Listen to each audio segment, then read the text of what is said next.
साल 1947 के बाद से बदल गई अयोध्या की राजनीति। मॉडर्न समय में जब भी अयोध्या की बात होती है तो उसमें राजनीति शब्द जरूर सामने आता है।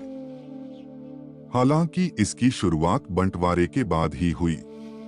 पाकिस्तान का वजूद बना और अयोध्या में अब हिंदू महासभा का हस्तक्षेप सामने। कृष्णा झा और धीरेन्द्र के झा की किताब अयोध्या द डार्क नाइट सहित कई किताबें इस बारे में कहती हैं कि 1947 का अंत होते होते हिंदू महासभा द्वारा एक मीटिंग रखी गई थी जिसमें बाबरी मस्जिद पर कब्जे की बात कही गई थी।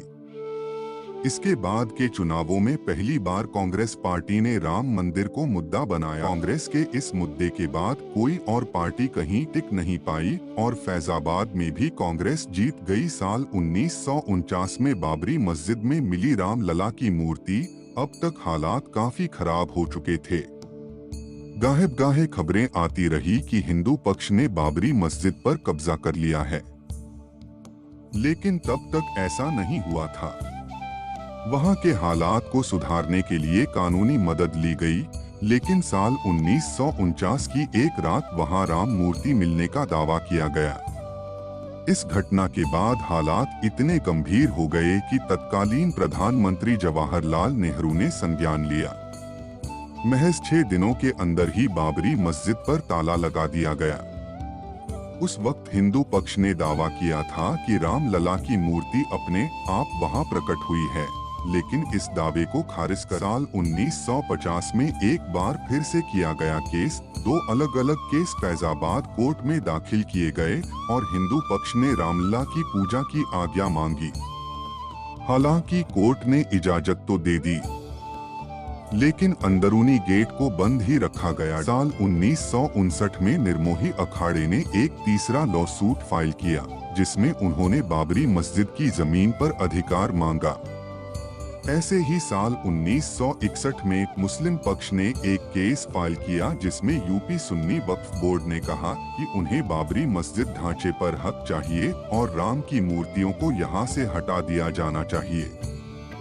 साल 1984 से एक बार फिर से गरमाया राम जन्मभूमि का विवाद। इस समय अयोध्या ने अपना सबसे बड़ा राजनीतिक दौर देखा। यह वक्त था जब राम मंदिर आंदोलन की शुरुआत हुई थी।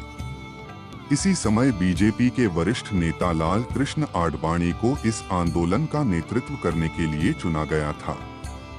साल 1986 में राजीव गांधी सरकार के आदेश पर बाबरी मस्जिद के अंदर का गेट खोला गया। दरअसल उस वक्त लॉयर यूसी पांडे ने फैजाबाद सेशन कोर्ट में याचिका दायर की थी कि फैजाबाद सिटी एडमिनिस्ट्रेशन ने इसका गेट बंद करने का फैसला सुनाया था, इसलिए इसे खोला जाना चाहिए। तब हिंदू पक्ष को यहाँ पूजा और दर्शन की अनुमति भी दे दी गई और बाबरी मस्जिद एक्शन कमेटी ने इसके खिलाफ प्रोटेस्ट भी किया। साल 1989 में रखी गई थी राम मंदिर की नींव। उस समय तत्कालीन प्रधानमंत्री राजीव गांधी ने विश्व हिंदू परिषद को विवादित जगह पर शिलान्यास करने की अनुमति दे दी थी। इसके बाद पहली बार रामलला का नाम इलाहाबाद हाई कोर्ट पहुंचा था, जिसमें निर्मोही अखाड़ा 1959 और सुन्नी वक्फ बोर्ड 1961 ने रामलला जन्मभूमि पर अपना दावा पेश किया। साल 1990 में लाल कृष्ण आडवाणी ने गुजरात के सोमनाथ मंदिर से लेकर अयोध्या तक रथ यात्रा की शुरुआत की। यह बहुत ही विवादित दौर था। अयोध्या वासियों ने बताई उस वक्त की आंखों देखी। हमने दिल्ली यूनिवर्सिटी के पॉलिटिकल साइंस प्रोफेसर और अयोध्या के निवासी शिवपूजन पाठक से बात की। उन्होंने हमें बताया उस दौरान अयोध्या वासियों के ऊपर ही कार सेवकों के लिए व्यवस्था का कार्यभार था। चारों तरफ पुलिस तैनात रहती थी और रातों रात कार सेवकों को रहने के लिए जगह दी जाती थी। स्कूलों में भी उन्हें रुकवाया गया था। उस वक्त चारों तरफ सिर्फ परेशानी का माहौल रहता था और समझ नहीं आता था कि आने वाले पल में क्या हो जाएगा। साल 1992 में गिराई गई बाबरी मस्जिद। 6 दिसंबर 1992 का वो दिन जब बाबरी मस्जिद को गिराया गया था।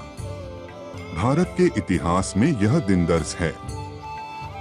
कारसेवकों ने यहाँ एक अस्थायी मंदिर की स्थापना भी कर दी थी। मस्जिद गिराने के 10 दिन बाद प्रधानमंत्री ने retired high court justice M S. Liberhan को लेकर एक कमेटी बनाई, जिसमें मस्जिद को गिराने और सांप्रदायिक दंगों को लेकर एक रिपोर्ट बनानी थी। जनवरी 1993 आते आते अयोध्या की जमीन को नरसिम्हा राव की सरकार ने अपने अधीन ले लिया और 67.7 एकड़ जमीन को केंद्र सरकार की जमीन घोषित कर दिया। साल 1994 में इस्माइल फारूकी जजमेंट आया, जिसमें सुप्रीम कोर्ट एससी ने 3:02 के बहुमत से अयोध्या में कुछ क्षेत्रों के अधिग्रहण अधिनियम की संवैधानिकता को बरकरार रखा। इस जजमेंट में यह भी कहा गया था कि कोई भी धार्मिक जगह सरकारी हो सकती है। साल 2002 में बढ़ने लगी राम मंदिर की मांग। अप्रैल 2002 में अयोध्या टाइटल डिस्प्यूट शुरू हुआ और इलाहाबाद हाई कोर्ट की लखनऊ बेंच में हियरिंग शुरू हुई। अगस्त 2003 में ASI archaeological survey of India ने मस्जिद वाली जगह पर खुदाई शुरू की और यह दावा किया कि इसके नीचे 10वीं सदी के मंदिर के साक्ष्य मिले हैं।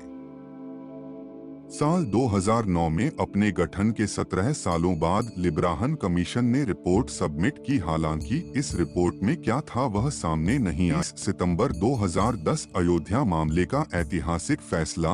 अब तक अयोध्या की जमीन को हर पक्ष अपने लिए मान रहा था, लेकिन इलाहाबाद हाई कोर्ट ने इस जमीन को 3 हिस्सों में बांट दिया।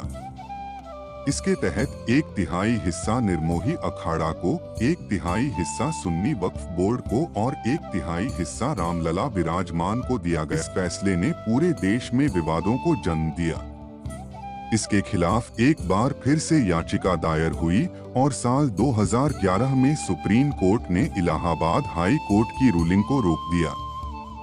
सुप्रीम कोर्ट ने इस हियरिंग को लेकर कहा कि इलाहाबाद हाई कोर्ट का जजमेंट अजीब है, क्योंकि तीनों में से किसी भी पार्टी ने इसके लिए गुहार नहीं लगाई। साल 2017 आते आते चीफ जस्टिस खेहर ने तीनों पार्टियों को आउट ऑफ कोर्ट सेटलमेंट के बारे में कहा। इस पर एक बार फिर से बहस शुरू हुई। साल 2018 में सुप्रीम कोर्ट ने अपना फैसला दिया, हालांकि लेकिन उसे जगजाहिर नहीं किया गया। उस वक्त सुप्रीम कोर्ट ने बड़ी बेंच के तहत उनके फैसले की जांच करने को मना कर दिया था। साल 2019 में आखिरकार आया ऐतिहासिक फैसला। चीफ जस्टिस गोगोई ने साल 2019 में 5 जजों की बेंच बनाई और पुराने 2018 वाले फैसले को खारिज कर दिया।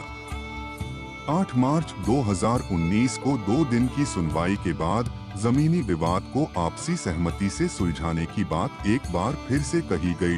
नवंबर 2019 आते आते सुप्रीम कोर्ट ने हिंदू पक्ष के हित में फैसला सुनाया और राम मंदिर को एक ट्रस्ट के जरिए बनवाने का आदेश दिया। इसके साथ सुन्नी वक्फ बोर्ड को 5 एकड़ जमीन दी गई, जहां अयोध्या में मस्जिद बनवाया जाना था। दिसंबर तक इस मुद्दे पर कई पिटीशन फाइल की गई और सुप्रीम कोर्ट ने इस मुद्दे को खारिज कर दिया। फरवरी 2020 को श्री राम जन्मभूमि तीर्थ क्षेत्र ट्रस्ट की स्थापना हुई। लोकसभा में प्रधानमंत्री नरेंद्र मोदी ने इसकी घोषणा की। सुन्नी वक्फ बोर्ड ने 5 एकड़ जमीन को स्वीकार किया और अगस्त 2020 में प्रधानमंत्री नरेंद्र मोदी ने राम मंदिर का शिलान्यास किया।